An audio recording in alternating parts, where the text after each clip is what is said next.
तो फ्रेंड्स आज का वीडियो बहुत ही इंपॉर्टेंट है बिकॉज जो हमारा प्रोजेक्ट रिपोर्ट का जो हमारी प्लेलिस्ट है उसमें बार बार सेम टाइप की क्वेरी आ रही थी कि सर हम प्रोजेक्ट रिपोर्ट बना रहे हैं और हमें समझ में नहीं आ रहा है कि हम कैसे बनाएं। तो अब मैं एक एक करके सबको रिप्लाई करने से अच्छा है कि मैंने सोचा एक प्रॉपर वीडियो बना दूं। हालांकि इससे पहले हम लोग प्रोजेक्ट रिपोर्ट के ऊपर काफ़ी बातें कर चुके हैं, मैंने आपको सब कुछ डिटेल में समझाया हुआ है।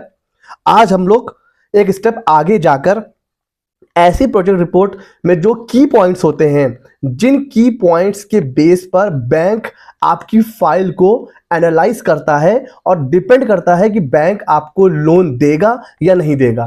तो आज हम बात करेंगे how to make project report for bank loan. जब भी हम बैंक में जाते हैं लोन अप्लाई करने के लिए और स्पेशली बिजनेस लोन जब भी अप्लाई करने जाते हैं तो बैंक हमसे कहता है कि आप अपने जो भी आपका बिजनेस है उसकी प्रोजेक्ट रिपोर्ट लेके आइए। इन शॉर्ट बैंक आपको पैसा दे रहा है काम धंधा करने के लिए, तो उस काम धंधे को चलाने के लिए जो पैसा आप लेके जाओगे उसको वापस कैसे करोगे। आप कहोगे सर मेरा बिजनेस ऐसा है, मैं बहुत ज्यादा प्रॉफिट होगा, बहुत सेल होगी, तो बैंक कहेगा नो, आप हमें बताइए मत, आप हमें रिपोर्ट बना के दीजिए कि आपका बिजनेस आने वाले 3 साल में, 5 साल में, 10 साल में कैसा परफॉर्म करने वाला है। तो जो आप ये जो रिपोर्ट बना के देते हो ना अपने बिजनेस के बारे में, अपने बिजनेस के फ्यूचर के बारे में, उसको हम बोलते हैं प्रोजेक्ट रिपोर्ट। तो इसको बनाने के लिए कौन कौन सी की पॉइंट्स को ध्यान में रखना है उसके बारे में आज बात करेंगे। ऑल्दो हमने प्रोजेक्ट रिपोर्ट के बारे में डिटेल में एनालिसिस कर रखा है, अगर आपने प्लेलिस्ट नहीं देखी है लिंक डिस्क्रिप्शन में है, आप देख सकते हो। आज हम लोग एक स्टेप आगे चलेंगे। सबसे पहले देखिए, लोन की स्कीम अलग अलग हो सकती है। मुद्रा लोन अलग, एमएसएमई लोन, स्टार्टअप लोन, शिशु लोन, है ना, वो अलग अलग हो सकते हैं। लेकिन टाइप ऑफ लोन अगर मैं बिजनेस लोन की बात करूं तो ये 2 तरह के लोन ही होते हैं, कैश क्रेडिट, टर्म लोन। अब इसमें कई लोगों को कंफ्यूजन होता है, एक बार मैं फिर से यहां पर इसको एक्सप्लेन कर देता हूं। कैश क्रेडिट बहुत आसान भाषा में मैं आपको बताऊंगा, रोजमर्रा डेली बेसिस वाले खर्चे, डे टू डे एक्सपेंस, उनको मैनेज करने के लिए, मतलब अब आपको भाई अपने बिजनेस को चलाने के लिए पीछे से माल परचेस करना है, रॉ मटेरियल परचेस करना है, आप आगे माल जब बेचते हो तो कुछ तो कैश में सेल होती है, क्रेडिट में सेल होती है, कुछ पैसा आपका मार्केट में फंसा रहता है।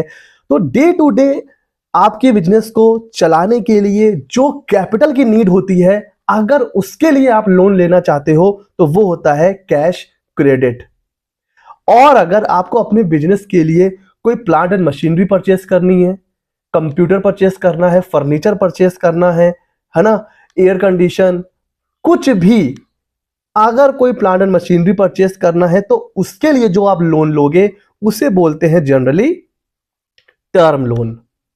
तो टर्म लोन एक ईएमआई बेसिस पर आपको वापस करना होता है। जैसे हम लोग जनरली क्या करते हैं, घर के लिए एसी परचेस करते हैं, टू व्हीलर परचेस करते हैं, तो हर मंथ हमें ईएमआई देनी पड़ती है, कुछ वैसा ही टाइप का होता है टर्म लोन। और कैश क्रेडिट जितना पैसा यूज करोगे उतने पर इंटरेस्ट लगेगा, बस।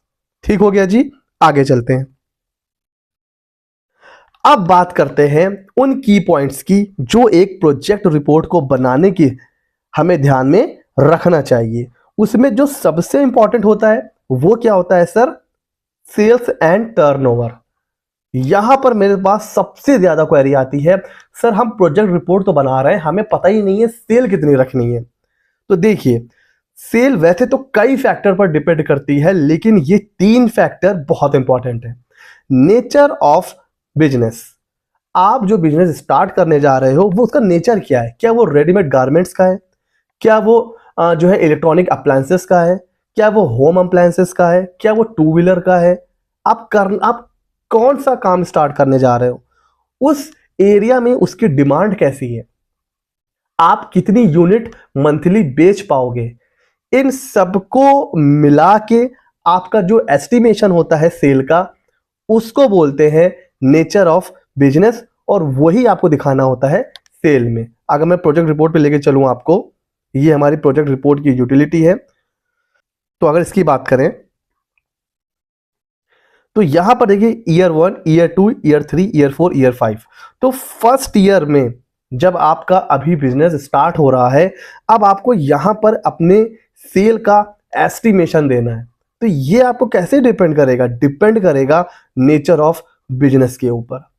दूसरा जो फैक्टर है वो है नंबर ऑफ मंथ। आप प्रोजेक्ट रिपोर्ट किस मंथ में बना रहे हैं वो भी बहुत बड़ा फैक्टर है।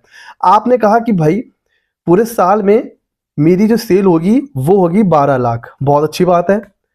लेकिन अभी क्या चल रहा है? अभी चल रहा है जनवरी। अगर आप जनवरी में स्टार्ट करो तो भी क्या 12 लाख की सेल होगी? नो। आपने बताया है कि 12 लाख ये ईयरली सेल है, ये है आपकी ईयरली सेल। तो अभी कितने महीने बचे हैं? चलिए जनवरी को भी काउंट कर लेते हैं। तो इस साल में सिर्फ 3 महीने बचे हैं।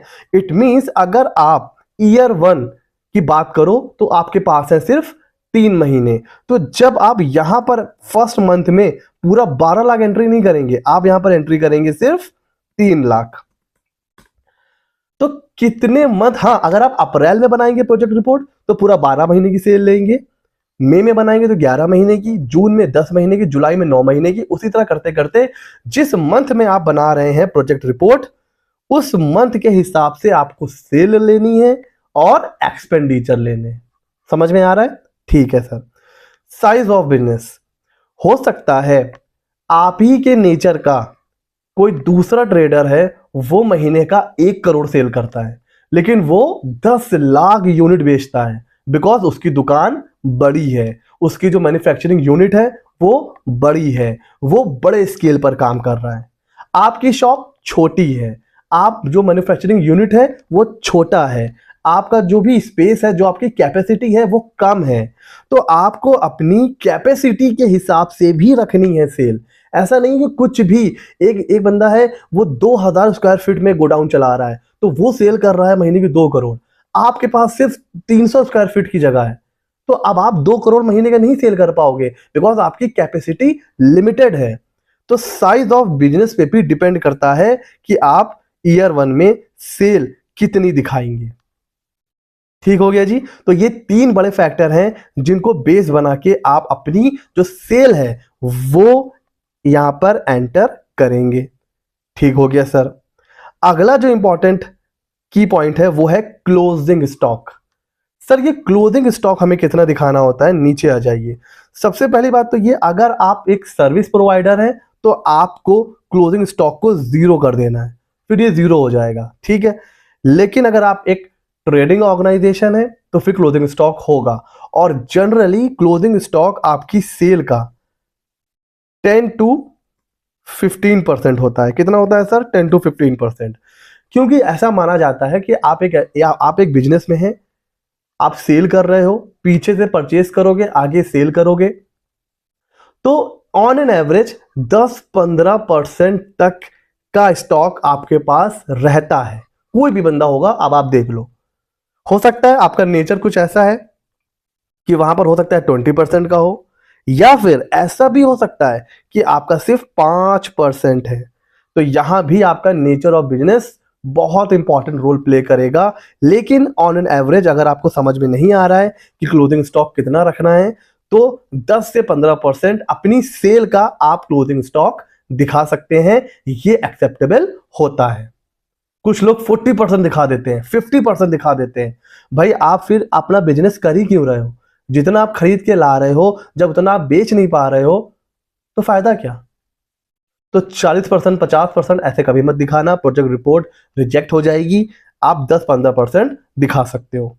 दूसरा है परचेज। सेम चीज, sale, closing stock and purchase, ये तीनों इंटरकनेक्टेड है।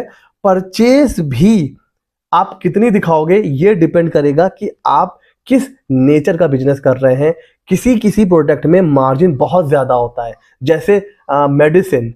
मेडिसिन का अगर आप बिजनेस कर रहे हो तो वहां पर मार्जिन 40-50% का होता है। मतलब 50 रुपए की 50 एक मिनट, 50 रुपए की मेडिसिन 150 रुपए में भी बिकती है, तो ह्यूज मार्जिन होता है। और कुछ ऐसे भी नेचर ऑफ बिजनेस हैं जहां 5-6% का होता है, जैसे एफएमसीजी प्रोडक्ट हो गए, आपके बिस्किट हो गया, क्रीम पाउडर, ये सब चीजें, आटा दाल गेहूं चावल, यहाँ पर जो मार्जिन होता है वो 5% का हो सकता है, 10% का हो सकता है। तो आपको जो परचेज दिखानी है ना, परचेज हम कहाँ दिखाएंगे सर? परचेज हम दिखाएंगे परचेज ऑफ रॉ मटेरियल में। तो ये आप सेल का जनरली 70-80% रख सकते हैं, बिकॉज ऐसा माना जाता है कि जो भी आप परचेज कर रहे हो, आपका जो मार्जिन है वो 15-20% तो होगा ही होगा, और बहुत ज्यादा अगर होगा तो 30-40%। तो आप 70-80% depending upon your nature of business आप परचेज दिखा सकते हो। ठीक हो गया सर। नेट प्रॉफिट, अब ये भी बड़ा इंपॉर्टेंट है और सीधा सीधा लिंक्ड है कि आप कौन सा बिजनेस कर रहे हो। जैसा अभी मैंने आपको सीधा सा एग्जांपल दिया है मेडिसिन का, वहाँ ह्यूज मार्जिन होता है। अगर आप सर्विस प्रोवाइडर की बात करें, जैसे हम लोग अपना एग्जांपल लेते हैं, as a GST practitioner, as a chartered accountant, जो हमारा मार्जिन होता है ना वो बहुत ज्यादा होता है। भाई आप सिर्फ टाइम देते हो, आप कोई मटेरियल नहीं लगा रहे हो, सिर्फ टाइम की आपकी कॉस्ट है, तो यहाँ मार्जिन ह्यूज होता है। तो सर्विस इंडस्ट्री में नेट प्रॉफिट 30%, 40%, 50% भी हो सकता है। लेकिन अगर आप ट्रेडिंग बिजनेस की बात करें तो यहां पर अगर मैं आपको बताऊं तो आप 8 से 12% के बीच में रख सकते हो। 8% से लेकर आप 12% के बीच में अपना नेट प्रॉफिट रख सकते हो। ये एक्सेप्टेबल है। अगर आपको नहीं समझ में आ रहा है कि नेट प्रॉफिट कितना दिखाना है, तो 8 से 12% के बीच में आप दिखा दीजिए, एक्सेप्टेबल है। वरना अपने क्लाइंट से ये जरूर पूछिए कि आपका नेचर ऑफ बिजनेस कितना है और आपका एक्सपेक्टेड जो मार्जिन है वो कितना है। वो हो सकता है 20% हो, तो फिर आपको नेट प्रॉफिट 15 से 20% सेट करना पड़ेगा। ठीक हो गया सर। अच्छा, नेक्स्ट है डेटर्स एंड क्रेडिटर्स। यहां पर कुछ लोग बहुत बड़ी गलती करते हैं, बैलेंस शीट में आते हैं। अब आप देखो ना, अगर आपने 100 रुपीज का सेल करी है, तो आपके जो डेटर्स होंगे क्या वो 120 हो सकते हैं? ना अकाउंटिंग के पॉइंट ऑफ व्यू से, ना प्रोजेक्ट रिपोर्ट के पॉइंट ऑफ व्यू से, इवन जनरल मैथ के पॉइंट ऑफ व्यू से भी ये बिल्कुल गलत है। जब आपने सेल करी है 100 रुपए की, तो आपके डेटर 120 रुपए के कैसे हो सकते हैं भाई? यहां पर लोग गलती करते हैं, सेल से मैच नहीं कराते हैं अपने डेटर्स को। तो डेटर्स हमेशा डिपेंड करता है कि आपकी सेल कैसे हो रही है। अगर आपकी 100% सेल वो कैश में हो रही है सर, किस में हो रही है? वो हो रही है कैश में, तो मैं आपको बताऊं, आपके डेटर्स 0 आएंगे। कितने आएंगे? 0, क्योंकि आपकी पूरी सेल कैश में हो रही है। ये कौन लोग होते हैं? एफएमसीजी वाले, या वो लोग जो डायरेक्ट कस्टमर को सेल करते हैं। तो कस्टमर जनरली आपको क्या करता है? 100% कैश में देता है। इसका मैं आपको सबसे अच्छा एग्जांपल दूं, अब तो खैर बंद हो चुका है, बिग बाजार। अब आप समझ जाओगे, जब हम लोग बिग बाजार जाते हैं या इस तरह के जो भी शोरूम जाते हैं, तो कभी ऐसा होता है कि हम क्रेडिट पर कुछ परचेस करके आते हैं? जी नहीं। शोरूम में जब तक हम पैसा नहीं देंगे, हमें बाहर एंट्री मतलब एग्जिट मिलेगा ही नहीं, हमें बिल दिखाना पड़ता है। तो वहां पर क्या होता है? 100% जो सेल होती है वो कैश में होती है। तो ऐसी जगहों पर डेटर्स 0 आएंगे। ठीक हो गया जी। तो ये डिपेंड करता है कि भाई आपकी सेल कहां पर हो रही है और किस नेचर की हो रही है। और सेम चीज है क्रेडिटर्स पे। अगर आप पीछे से परचेस करके आ रहे हो और सब कुछ कैश में परचेस कर रहे हो, तो क्रेडिटर्स या तो नील आएंगे या बहुत नॉमिनल वैल्यू के आएंगे। लेकिन अगर आप पीछे से क्रेडिट पर लेते हो, तो फिर आप इसको 15% तक दिखा सकते हो। किसका? परचेज का। किसका? परचेज का, सेल का नहीं, परचेज का। तो क्रेडिटर्स 15% तक आप दिखा सकते हो परचेज का। अब बात करते हैं, बड़ा इंपॉर्टेंट है, रेशियो। तो रेशियो के लिए आपको कुछ भी नहीं करना है, आपको बस बैलेंस शीट में एंट्री करनी है और इंपॉर्टेंट रेशियो यहां पर ये ऑटोमेटिकली कैलकुलेट कर लेगा। सबसे इंपॉर्टेंट रेशियो होता है sir current asset and current liabilities का। आइडियल रेशियो जो होता है ना वो 1.1 या फिर 1.33। तो अगर आपका करंट एसेट का रेशियो ये 1.1 से अबव आ रहा है तो आइडियल है, बैंक वाले एक्सेप्ट कर लेंगे। उसी तरह डीएससीआर होता है, डेट सर्विस कवरेज रेशियो।